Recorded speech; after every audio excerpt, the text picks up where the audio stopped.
to go. So, for anyone watching this in post, before all this, the people get here to watch the stream, this is the newly formed Discord team of Kalibur. A little bit of remnants from Commit. We talked to them yesterday, so that's cool. We kind of got a sneak preview of what we were going to be discussing today with you guys, but none of you were there. So, go ahead and introduce yourselves first off. I'll go first, I guess. I'm Normac, the off tank and team captain for Team Kalibur, and yeah, that's about it. I guess I'll go. Kurt, do you want to go? No, you go. Okay. I'm Monica. I'm the flex support for Team Caliber. I'm Kurt, and I play Broken Heroes for Kalibur. That's true. That's true. We'll turn you up a little bit. I think Yeah. I turned you down. Resident mid garbage can, but it's okay. True. Oh, okay, there we go. Nice. Well, since this is the first episode of season 2 of this show, now that we're only gonna be talking about season 4, we're done with the last one. So I don't know, and probably a lot of the audience won't know who's on your team like right now, aside from the people in the call. So like, give us a list. I guess this is to you, Noah Max, since you're the captain. You can just take the reins on this. So currently we have a 6-man roster. Looking for a few more players, but currently we have Jay Tangerang, who's our flex DPS, and we also have Bray. yeah, we have we have Bray, who's our main tank player. Can't Coming from play. Eclipse last season. We have T-Quinn, who played for Careless Pandas in Harmony tier last season. And we have Monica coming from Overtime for Trank Season 3 as our flex support. And then you have me, the off-tank player, or a tank flex. But yeah, do you want to go over our coaches as well, or just... That's up to you. Yeah, I'll just leave it out. Not a big I was about to say, I think most of your coaches got covered yesterday by That's Commit, true. so it's not too big of Yeah. a deal. So you're not? It sounded like you have kind of all your roles already filled, but you're just looking for more players just so you can have good swaps. So you need a little bit more coverage, or what's going on there? Yeah, currently we need like a solid hit scan player. Trying to figure out like an actual like solid player for that role. We're also looking for more of a Zenyatta specialist because currently our support line's kind of struggling with Zen. But either we'll work around that and figure it out, or we're gonna get a third support to kind of fix that. Sure. But, All right. Well, this is yeah. this is the chance for all you guys watching who are looking for a team, and are good at Zenyatta or clicking heads to contact these goons. Ah, yes. So, I guess the first thing would be what is Team Caliber? Because we know it's Commit extended, because Commit wasn't able to show up for this next season, even though they probably wouldn't have been in Discord tier, but you guys would have been probably their affiliate. So what do you guys? What does that make you now? Currently we're just an unaffiliated team with a pretty extensive coaching staff, but I don't know.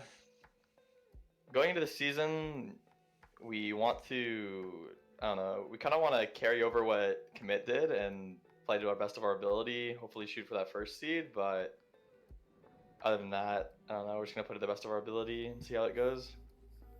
So talk me through, like, the most of the team is coming from Harmony tier from what it sounds like, except like Bray.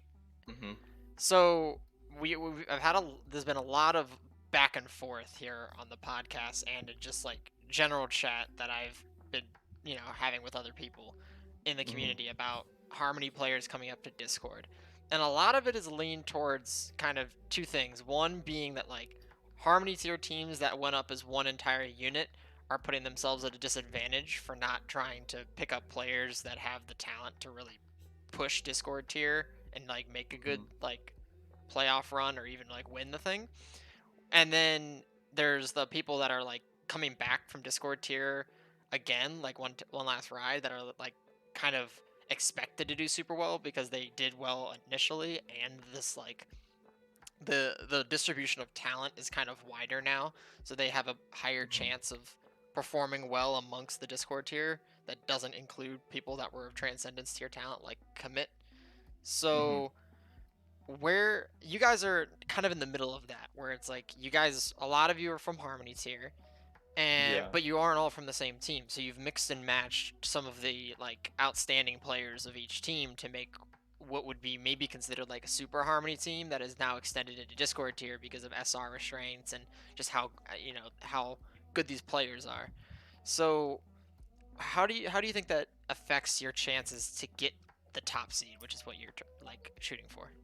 Uh, Mostly going into this tryout process for our team, we looked at a lot of players from both season 3 Discord and season 3 Harmony, and we came to the conclusion that with our current roster, like mostly our support line, we went through a lot of different support tryouts to try and figure out the best ones we could, and um, we came to the conclusion that players like T-Quinn were either playing very similar or outperforming previous season's Discord tier players.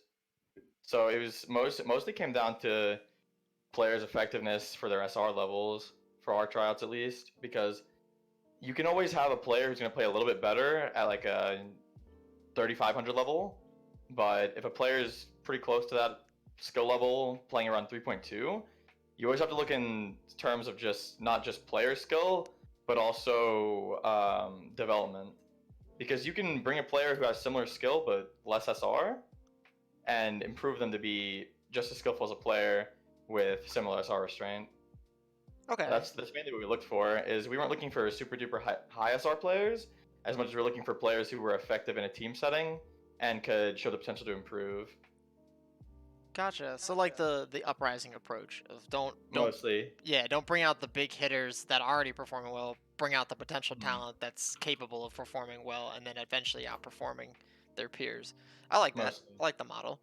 I think it has a lot of substance to that because at least I've talked about this to nauseum, but I'll do it again just to keep in line. But I think that Harmony tiers players improved on average compared to the Discord tier last season, just exponentially more.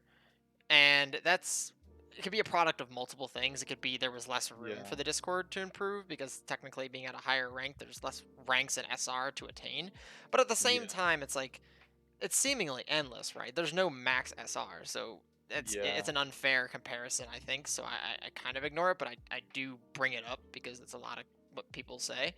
And then you take the Harmony tier, and I think honestly that's a bigger restraint is because you take Harmony tier's like setting of it's a hodgepodge of people who are at that SR and wanting to get better, go into the Discord tier, right? Or eventually Yeah. trans or open division wherever.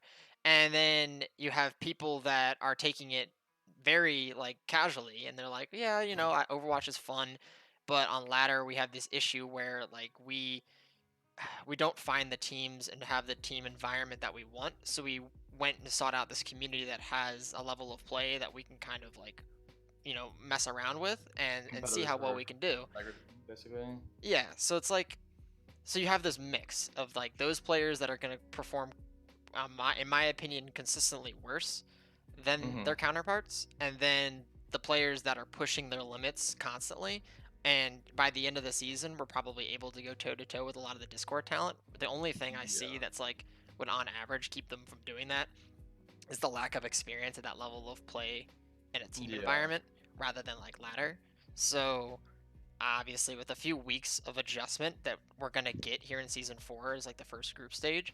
I think Mm-hmm. that's where we're going to see the teams that are like yours where it's a made up of mostly Harmony tier players but talent that has room to improve to take those steps in you know into improving, and by the end of it hopefully if you planned everything right and everything works out how you believe it will, that you'll see yourself high up in the group stage enough to get into A, B, whatever the highest 2 or 3 rankings are, whichever ones end up going to playoffs, because I know in Discord it's like 4 groups. Yeah, Discord is kind of interesting for playoffs. Right, so it's nice to it'll be cool to see which Harmony tier like created teams, not a whole Harmony tier team, but Harmony tier, ex Harmony tier players are actually at this point proven themselves to not just be people that felt kind of pressured to move up, rather like prepared.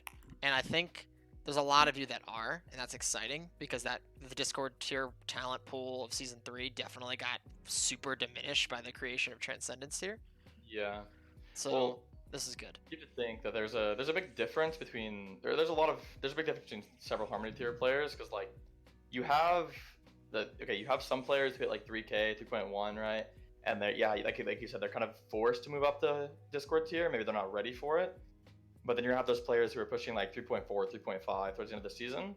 Like I personally know of a lot of players who are sitting right at the 3.3 3.4 rank right now, and I feel like that's regard from them, or I feel like that's like should be more than enough motivation to move up to Discord tier and play like in at least like a decent team setting there. But for players who are like 3K 3.1, I personally would think that if they want to move to Discord, sure, go ahead. But if they feel like they're too pressured and they shouldn't have, it's just not right for them at the moment, then I generally feel like they should just focus on improving their gameplay more, and then coming in whenever they feel they're good enough to play in that tier. Because just because you meet the SR requirement doesn't necessarily mean that you'll be able to compete with everyone in that tier.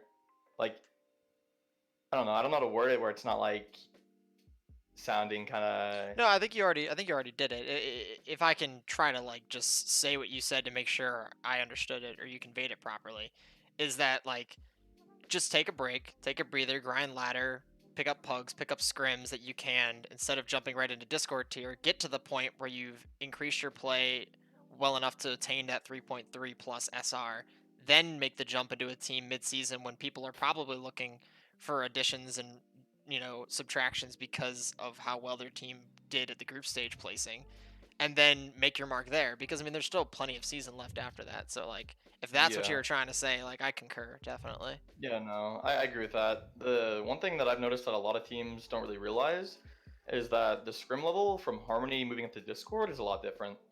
Teams that are moving into Discord, or teams that are maintaining Discord, like teams like Prodigious or Eclipse, teams that are staying in Discord, even if they are changing a little bit of their roster, mostly are going to scrim like possibly like 400, 500 SR higher than most Harmony tier teams have ever scrimmed at.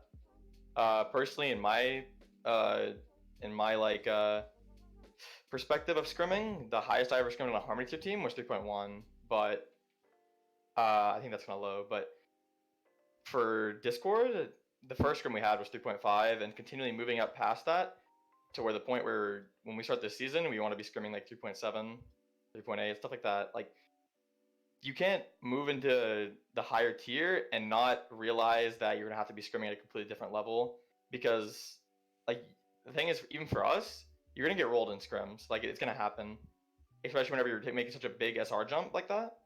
Like, scrimming 500 SR or 400 SR above what I'd ever scrimmed up before was insanely different than I expected it to be. So a lot of players are gonna have a big struggle with that, but it's not too much of a curve to learn around. It's just actually getting it done. I definitely agree. Like, when I first scrimmed with Kalibur, it was me moving into like higher SR scrims or average scrims, and like I think we played a really high team. Like, my SR personally is 3.1, and we played like a 3.5 3.4 team, and that was scary for me. I because I'd never scrimmed, above probably 3.3. Yeah.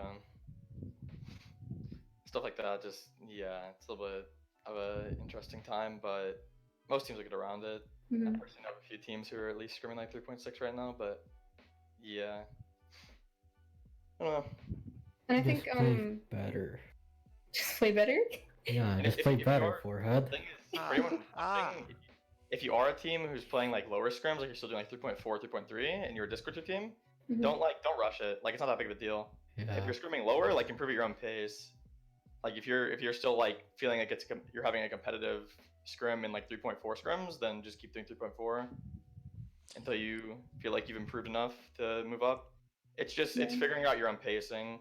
Don't overpace yourself, because then you're gonna end up in a tough spot with your team. But yeah, I think as well, like you're seeing a lot of Harmony tier players moving up to Discord tier because they finally experienced. I mean, definitely for me, the first time I played in Tranquility for overtime was the first time in a team setting for me, and I learned a little bit more about how to play in a team and how to position myself around that, around so many people, around like actually working together instead of comp solo queue. Yeah. And over time, I climbed an SR because I understood more about the game, or I felt like I understood more about the game. So I tried to climb. Then I climbed and got to diamond, so I couldn't play in Harmony. So I went for Discord tier. Yeah. Yeah. Just to say one thing, like I heard you say earlier, JuCoHi, was where you're talking about certain teams playing for more fun slash like not as competitive, like seasons, and then you have teams that are just like they want to win it all, like different teams like that.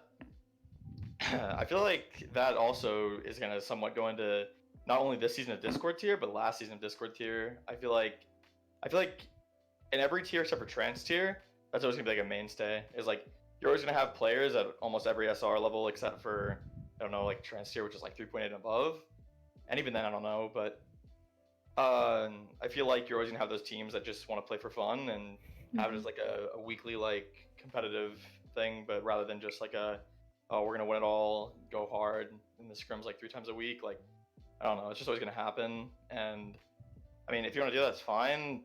But like, I don't know. I would just found it interesting because Right. you can tell which teams are which. Yeah, I don't know if it's gonna be as much of a plague as it was last season for Discord tier because I think there was a like definite few of us that were like, yeah, we don't want to take this seriously because like that was our team. At the end of the day, we were like, Yeah. well, we're just gonna go play the forest after this and have a blast and just get drunk Yeah. till like 2 a.m. So like we were not interested in like playing well. So Yeah.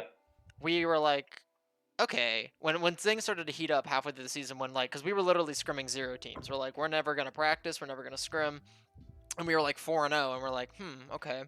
So we are like, wow, all right, this community is kind of like not worth our time. So we were like genuinely like considering quitting and stuff like that.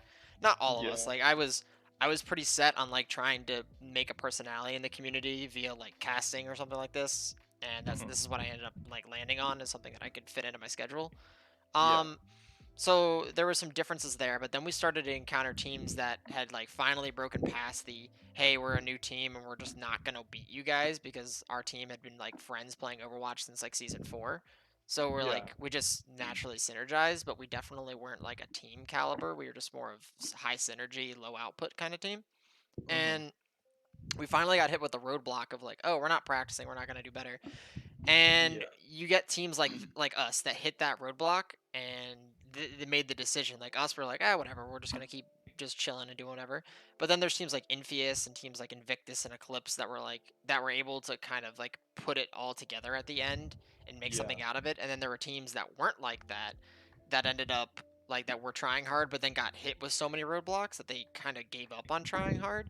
And that is not only due to the fact that like they were getting rolled by teams like Commit, One Last Ride, Meteors, whoever, but more also due to the fact of burnout just from how long the season was. And Yeah. so I think with how short the season's going to be, the differences in the group stage versus like after the group stage and like postseason and stuff like that, there's going to be Yeah. so many differences in levels of play and more opportunity for your team to like exhibit its potential that we're not going to see the kind of like the minimalist attitudes that Discord tier kind of brought to the table last season outside of the top 5 or Yeah. 6.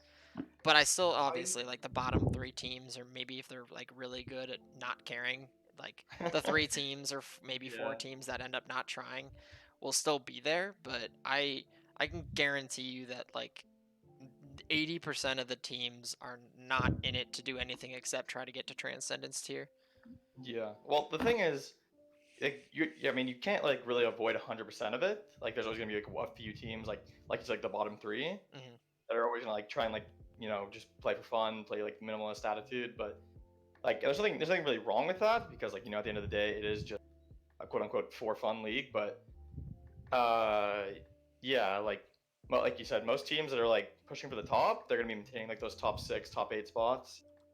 So you'll be able to tell which teams are which, and then I feel like for most teams going like the first like group stage, first like few weeks of the season, I feel like teams who are like coming back to Discord season or Discord tier from last season, I feel like they're gonna have an advantage in the fact of just like being pre-made and being like used to scrimming at the level they're scrimming at, used to playing in that tier, just like the sort of like familiarity that they have over any other team that's coming in. I feel like that'll be a huge advantage going into like the first few weeks.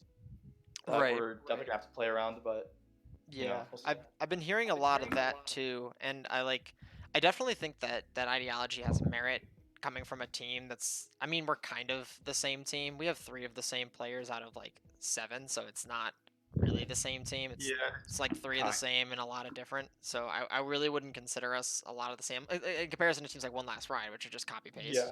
So I see that, but then even if you take a team like mine or a team like One Last Ride or Instalock or Alta 4 or whoever, and Yeah. you're putting them back into Discord tier against these like new players, I genuinely think it's going to be the opposite, and because I think you guys as the new players have the advantage because you're no one in the Discord tier. I think this was more so in Discord tier than it was Harmony tier. Even like watched the Harmony tier and even know who's really coming in and what they're capable of, and that was like a massive oversight on like the Discord tier. Like it was really short-sighted of a lot of players to just not put in the time to really learn about the other like players in the community.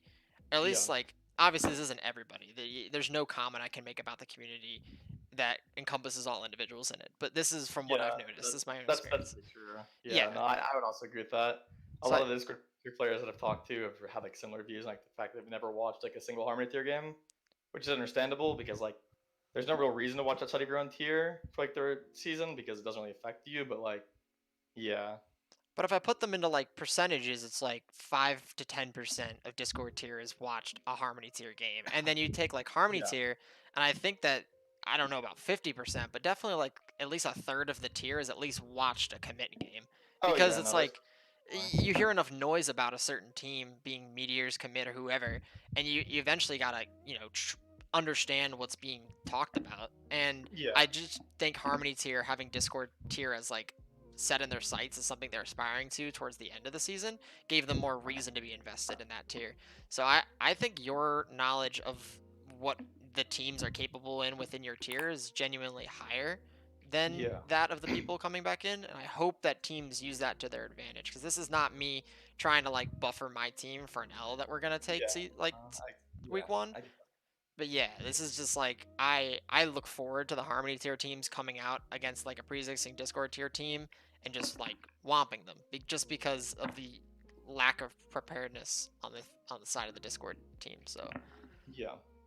Hold on one second, sorry. no, go ahead. But I don't know, like this, everything's speculation at this point. There's no way for us to like see how well a team's gonna do before like they actually go in and test their mettle. But I hope we kind of see the opposite of what everyone's expecting. So I actually agree. I mean, I think it Discord tier players definitely didn't watch Harmony tier games from last season. It's just like I know my entire team, like over time, a lot of them did watch, Discord tier games because they were like, we want to learn. And so there's a lot of unforeseen talent coming from Harmony tier this season. That's true. One thing that at least personally, I've watched at least a map of every single broadcasted Discord game, so I personally probably have a lot more insight, but like, I don't know. Yeah, I could say probably most Harmony tier players who are at least somewhat interested in moving, at least watched like a couple games. So I of the only watched Discord. one. Oh well, then you're the outlier, Kurt. Yeah, I find it boring watching.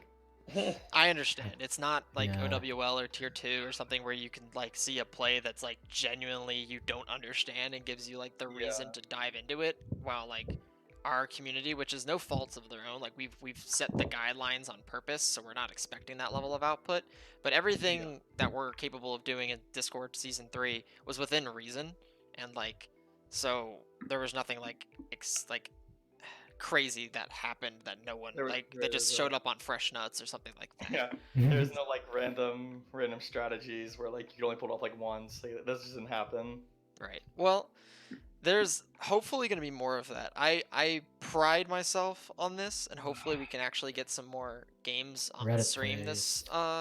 this season, because we had an issue last season where like half our players couldn't play on Sunday or Tuesday, so we just Yeah. never got broadcasted. But we have a strat for every map that's not the meta, so hopefully we get broadcasted and get to do something cool. Yeah, I know at least for a couple teams going into Discord 2 next season, there's a couple teams that I hope stay more niche rather than fitting the meta, just because at least in an SR range like where Discord tier is, you don't necessarily need to play meta 100% of the time, and honestly, I feel like you could win a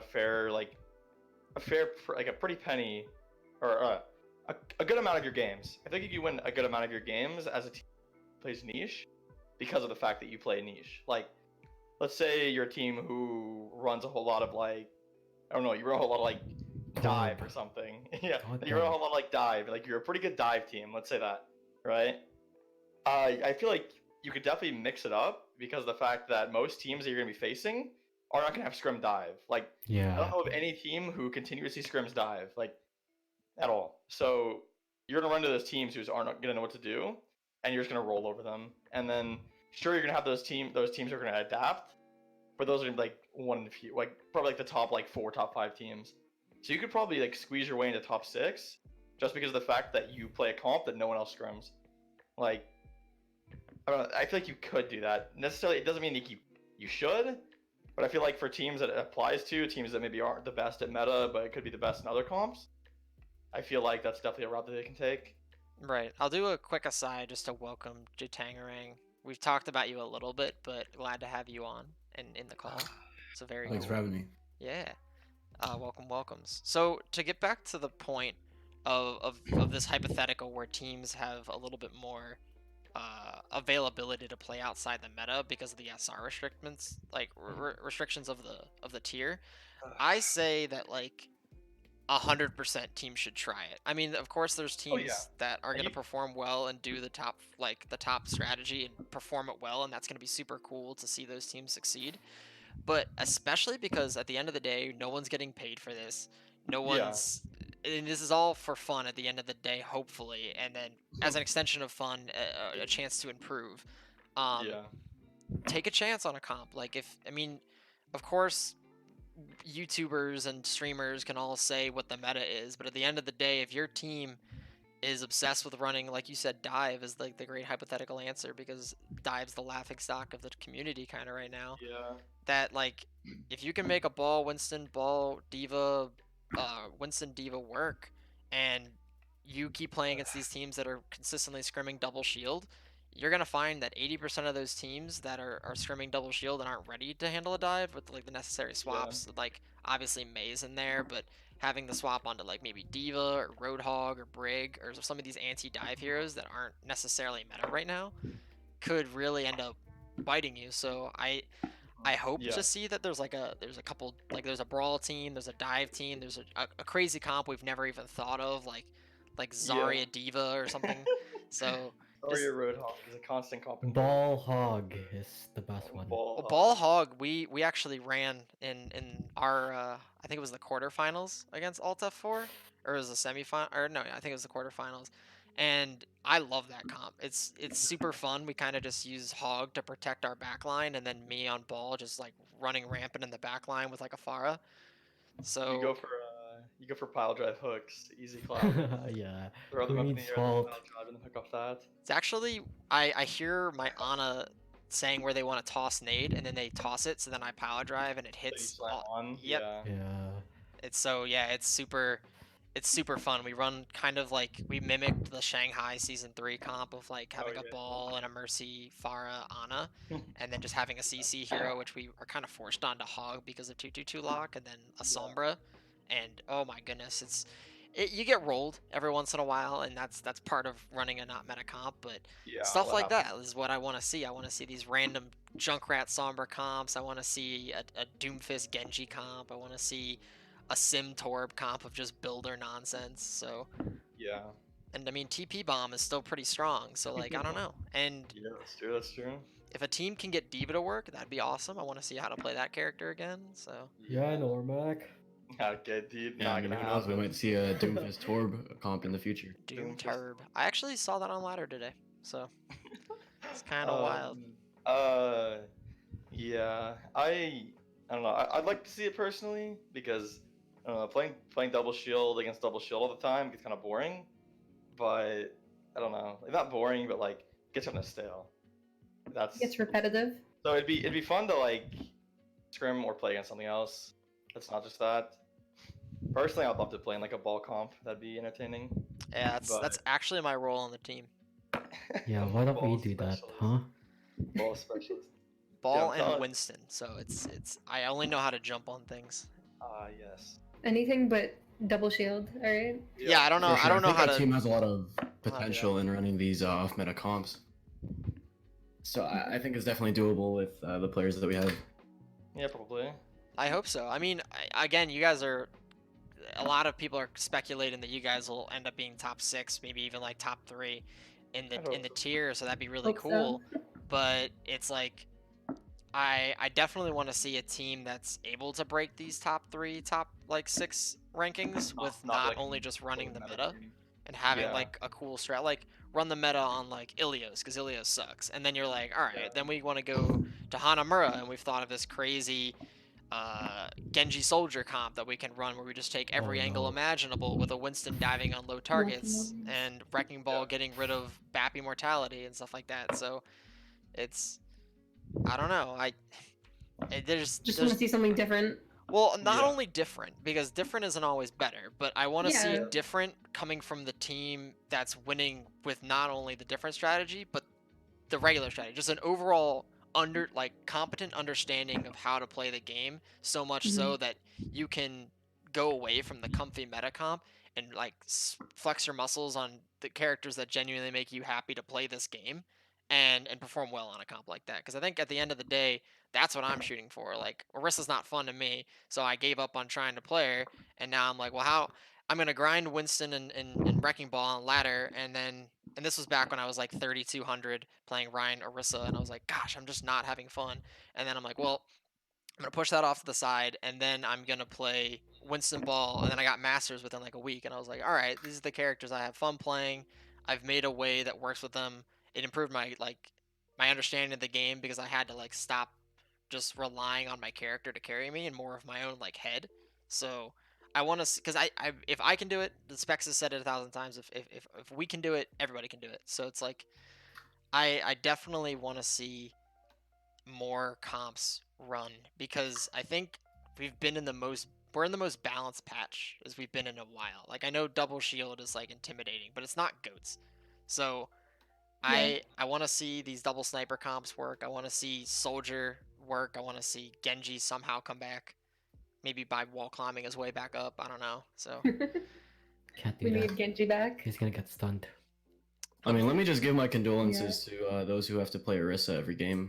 Oh boy. pulling two. It's the thing we always yell. But anyway, Bray has asked me in chat. I don't usually acknowledge chat, but Bray is a part of your team, so I'll do it. Has told me to ask you about Yarb Winston. Oh Absolute god. trash. No. Actual worst. feeder. Yarb Winston, dude. I think Yarb or Ursa might be the only choice. Yeah. Okay. I don't really know what I asked. I'll be honest. I kind of just looked at chat. And... Don't worry about it. Don't worry about it. Okay. Okay. So Yarb is an interesting specimen. That is all we have to say for Yeah. that top. He's been in the lab and he's gonna stay in the lab. Yeah. Okay. That's fair. Sometimes you gotta lab it out. I understand. We got STEM majors in the chat. We get it.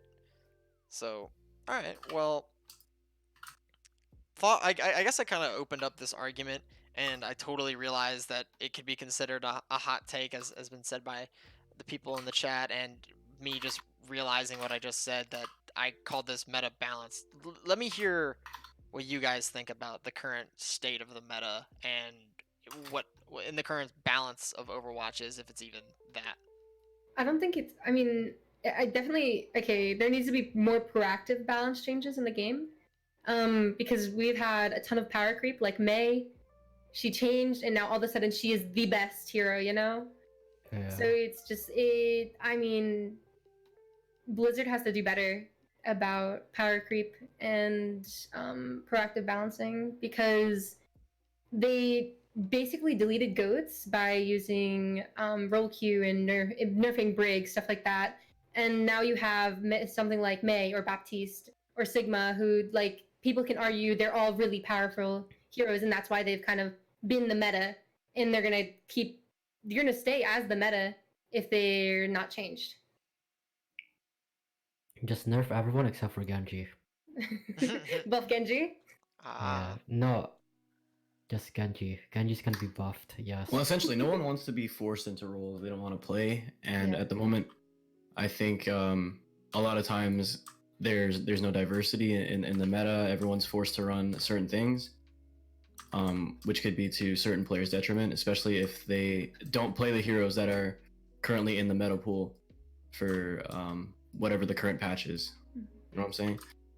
Yeah, definitely. I feel I feel like that's a plague of every role-based FPS or MOBA or something like that, where there's always someone at the like the sorry end of the stick, kind of having to fill the role that they don't want to perform in. And by with that being said, it's like you're kind of forced to play worse than you're capable of if you were able to, play on the hero that you prefer and have them be meta. But I also think that what Monica said, or Manaka, if that's how you say her name. Monica. Manaka or Monica. Okay. Monica. Gotcha. So we'll say that's right. And of just like it's up to Blizzard to balance these post Ghosts era heroes and figure out, which I don't understand what we need to show more of, May not needing to freeze through multiple targets anymore, or Please. or Genji potentially getting a little bit more from their cybernetic armor, or the cybernetic, like, the movement abilities with that. I think that there's more that they could do with it, instead of just net buff damage, or net buff, like, cooldowns or something. It just, kind of what they did with Reinhardt and Steadfast. They didn't change an ability, they just added a passive, and I think that's an Yeah. underutilized, like, category of the game, is passive abilities. Mhm. Or you take a character like Orisa, and maybe she didn't need all that extra armor, but Nope. I Unkillable for 4 seconds, It's a bit much. I think where we're at, where there's like, I can count on one hand how many abilities are need to be just completely rethought of by Blizzard to make the game balanced, like, or not Mm. balanced, but a little bit more patch friendly, than it was in most other states, where it's like patch 1 was like McCree, fan the hammer, right click, those are all headshots, that's busted, don't do that. Yeah. Or it's like Yeah. when Anna first got introduced, having speed as a product of Nano is really rough for teams playing against, like, a Reaper, Genji, Reinhardt, all these heroes that the whole point of the amount of damage that their character or abilities are capable of doing is because of a speed decrease or a speed restriction, by, like, Reinhardt not Mhm. being the best rushdown character, but now having this double speed amp because Ana Lucia was meta, and you just can't run away from this giant German man with a hammer. And then Diva with having 4-second defense matrix, nullifying the damage potential of an entire team besides melee characters for 4 seconds, while also being able to boop them away just by existing. So it's like, Yeah. I think there aren't any abilities aside from, like, emo, multi-freeze, and shift on Orisa that are really plaguing the meta. And I think that in a tier like Discord, or really a community like ours, we have the ability to take advantage of this, like, newfound potential for balance and make some really cool stuff happen that is it can't be replicated by tier 2, tier 1 play, which is something that is finally the shoes on our foot to be able to say, hey, there's a cool entertainment experience you can watch that isn't OWL or Contenders or whatever, that is just going to be this double shield, Hanzo Mei, BAP Zen, BAP whatever comp. And they're going to say, hey, here's this Wrecking Ball comp that's working. Here's this Reinhardt Sig comp that's working. Here's this Roadhog Zarya, all these other stuff that we can still net wins off of, while the tier 1, tier 2 level of play is just stuck and unable to really find a footing with a comp like that. So that's my Yeah. thought process, and I hope people kind of use that. And I think a team like yours, or a team like Alt F4, or a team like One Last Ride really have the potential to make that kind of stuff happen. Or hopefully. Hopefully. Yeah, playing double shield's not fun. Yeah, no, I agree with that. Forcing, like, I feel the worst for tank players at the moment, because it's like, there's a lot of tank players that were like specifically like Ryan Zarya players, you know, they played those heroes and they were good at those heroes and they climbed with those heroes and they're most comfortable. And now having to relearn a hero that isn't as fun, your gameplay doesn't feel as impactful, I guess. Yeah, I kind of agree with that. From personal experience, not really, because like I get to play like 3 heroes, which is perfectly fine. But for like main tank players who are just stuck on constant Orisa jail for like 4 or 5 months now, it's kind of ridiculous. Like, it's not fun to play over and over again. Like, at least if you're gonna play a hero for that long, it has to be a hero who feels like they're gonna be able to make an impact. But Orisa just doesn't feel like an impactful hero. Like, it just feels like your job is to just int, and you literally just int, and then your team does stuff, and that's about it. Yeah. It's about as fun. It's about as fun as Orisa Hog double sniper meta was, which is literally you just sit, wait for your snipers to do stuff, and then go in. Like, that wasn't fun. And this is almost the exact same way. But yeah. Yeah, I agree to an extent. I think Orisa's been, it points in Overwatch's history, Orisa's been super fun, where it's like a DPS player back when Rollock was off is just getting the chance to play Orisa as kind of like a second bastion, because that's like against like dive and stuff, where they're forced to dive onto your team because they're running dive comp, and then Orisa just blows them up with the amount of damage potential she can do from just one spot, and have the shift ability back before it was like what it is now, to be able to bail them out of all that incoming burst damage, which was like pretty much what dive was at the time. I always thought that was super fun. That was what made Orisa attractive, is that she's this anti-dive situational hero, rather than this hero does too many things. I guess It's a niche pick. Like, having niche heroes in a game like Overwatch isn't necessarily a bad thing, but what's it called? It isn't necessarily a bad thing for characters to be a niche, but like mixing it up every once in a while isn't bad either. So Orisa being meta for a little bit, there's nothing wrong with that. Orisa being meta for 6 months, that's kind of bad, and it's mostly just has to do with the just constant power creep of Overwatch. Like, I don't know, that and the balancing being kind of atrocious, because I don't know, they could have fixed Orisa a little bit ago, or actually like 3 months ago, but they messed up again. Right. Well, the thing is, it comes down to the balancing team not knowing how Overwatch is actually played at literally any level. Because the issue that you come into is like, they nerfed all shields for the game, assuming that shields were the only issue, and then didn't realize that the heroes' utilities were their biggest problems. Mm-hmm. Like, you remove shields from characters like Orisa and Sigma, and they're still the 2 best tanks in the game. Like, yeah, Mark, you're biased, you in-game leader type of individual. That's but yeah, that's, I don't know. I just feel like you can have heroes like that. Like, you can have heroes who can be meta and not like the most fun in the world. Like, you have to think, like, what's it called? I'm pretty sure half the players who play DPS would love to play like heroes like Tracer or Genji again, but it's generally probably not going to happen for a while at least. Like, so I don't know. What were you saying? The game, heroes in the game, like heroes like Genji, they shouldn't be countered by absolutely every other hero. You can't play Genji. You get countered by everything, unless you're really, really bad.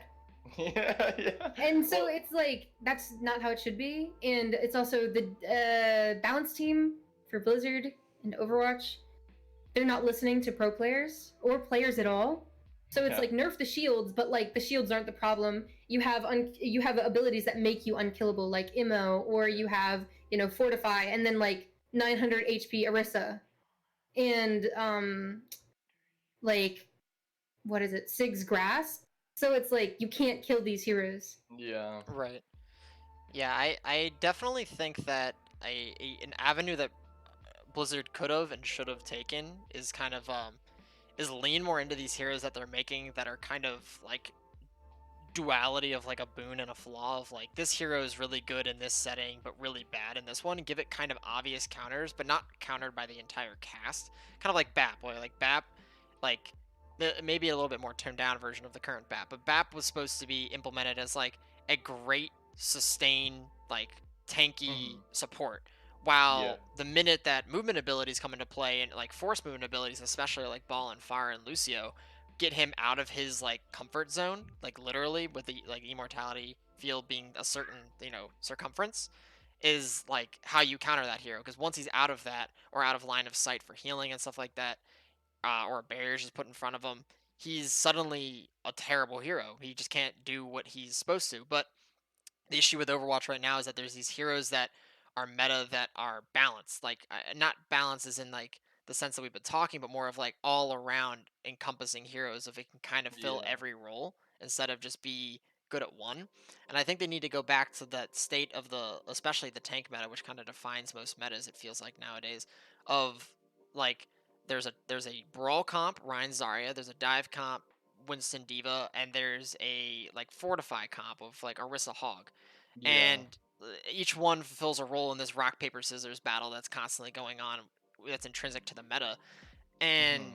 it's up to the players to decide which of those three strats they're going to practice the most, hopefully have a valid understanding of each one, and whichever team has the most comprehensive understanding of one of those strats that beats the other ones so much so that like your rock paper scissors battle's lost is the team that deserves to be victorious and ends up most of the time earning those W's. So Yeah. I need to see a little bit more of that from Blizzard, of like less all-encompassing heroes like Sigma and the like past or like Diva, and more of like Winston. All right, we're getting rid of Winston's armor now. We're giving him less health, but now when he dives, his landing does X amount of more damage. His damage over time is increased X amount. Is like two options. I probably wouldn't want them on top of each other, but give him a little bit more burst damage because that's what dive is. It's how much burst damage you can deal in a second, and then that gets countered by like Baptiste and stuff. So then you give Yeah. Baptiste his abilities against that, and then you're like, all right, well the Winston comp didn't work. Now we're gonna run Brawl or a displacement comp that's able to get rid of Baptiste's abilities. So then you take Reinhardt and give him, instead of steadfast like 40%, revert it back to 20, and then when Reinhardt's being shot by projectiles, his movement speed goes up and stuff like something like that. I And think I don't know, I options. think personally for Reinhardt, at least from my perspective, he shouldn't have his passive shouldn't exist. It generally makes no sense as like a passive ability. It's too overpowered in the current state of how it should be. Like the thing is, if Orisa's not meta anymore, then Ryan is. Like if Orisa's not meta, it's immediately Ryan again because of the fact that his passive is completely overpowered. You literally can't Yeah, move him. But it's the thing is Blizzard's buffing all these characters because of the fact that they're not meta. But the thing because is, they're unplayable. you can continually buff heroes to the point where if you continually buff heroes and then you nerf the other heroes who were originally the problem properly, but then you have the same issue of other heroes being insanely busted.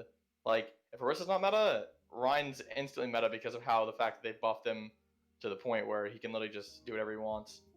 And my thing is, for Overwatch, there should be skillful counterplay, not just completely counter. Like you should be able to skillfully outplay somebody, but you shouldn't just counter them by existing. Like character, like one matchup that I'm still like, where I still like agree from, and like what's it called? One thing that I still agree with in like the way Overwatch used to be is I still appreciate the battle of like McCree and Tracer, because like if you're a McCree, technically you can counter Tracer, but you don't absolutely counter Tracer. Like if you're good enough McCree, then you definitely can. But at the same time, if you're a better tracer, you're not dying to that flashbang. Like it's just not happening. Like it generally just depends on each player's skill and which one outskills the other. Like, and that should be how Overwatch is, not just, hey, you want to play Genji? That's cool. I can play Brig Moira, or like any sort of comp that just instantly decimates you. You just don't exist anymore. Like that shouldn't be a thing. It doesn't make sense. Like you completely delete half the cast by only buffing heroes instead of just dishing out nerfs. Like I don't know.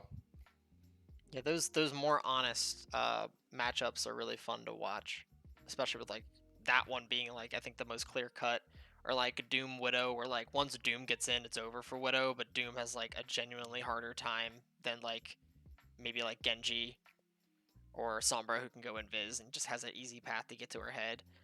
So yeah, I'd be very happy to see a little bit more of those glaring examples, but I guess it's up to Blizzard to see how much they're willing to listen to and what these X amount of heroes that's going to get released in 2020 for Overwatch 2 are going to bring to the table. So we'll see about that. But let's get a more all team encompassing question instead of just like me talking at you about potential meta stuff. And what would your team ideally like to be running or be playing in a meta about? Like, what meta does your team most thrive in? Is it this current one? Is it like dive? Is it a new meta that we've never even thought of, where you guys are all on just your favorite heroes? Like, what's the thought process? Oh, We've only played double shield. Currently, it's really double shield, just because like Never that's practiced mostly double from shield. scrimming. So like, but I feel like just I don't know. I feel like double shield would be our best meta, but if it shifts, I feel confident in our team's flexibility. So I feel like we could play a decent game in almost any meta that Blizzard decides to throw at us. Yeah, just give me up Zen. I'm pretty confident in all of our players' comprehension of the game and how team play works in all different, metas and compositions. We haven't seen a lot of Rein Zarya play in scrims yet, but I think our Rein Zarya would be pretty strong. Yeah, probably. It depends. I don't know. Yeah. But can Yeah. Bray play anything but the horse? That's the No, real Bray's question. a really good Rein. That's He's but I think with you, Nuramak, he's gonna be pretty good. Well, And I'm a great Ana, so it's just like okay. Yeah, I am, dude. I am. Let's go to the next question. I don't want to BS anymore. Word.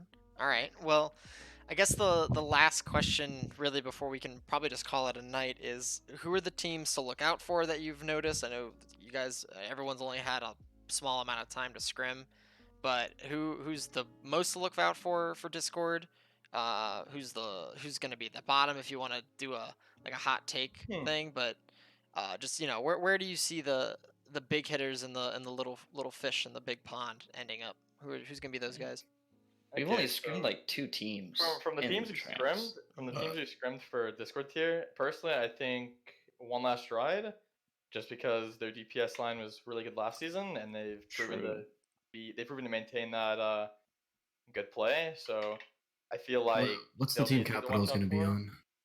What? One Last Ride. One Last Ride. But there's that, and I feel like a team that'll be either really good or really bad is Eclipse. They're either going to be really good or really bad.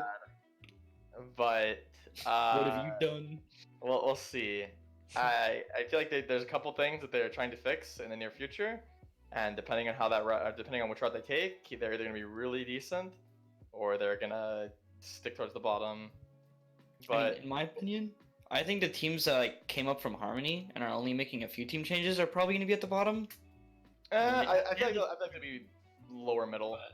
Yeah. Unless they change some of their roster, just because generally moving your whole roster up with no roster changes is not always going to work the best, especially whenever it didn't work out super duper well in Harmony tier.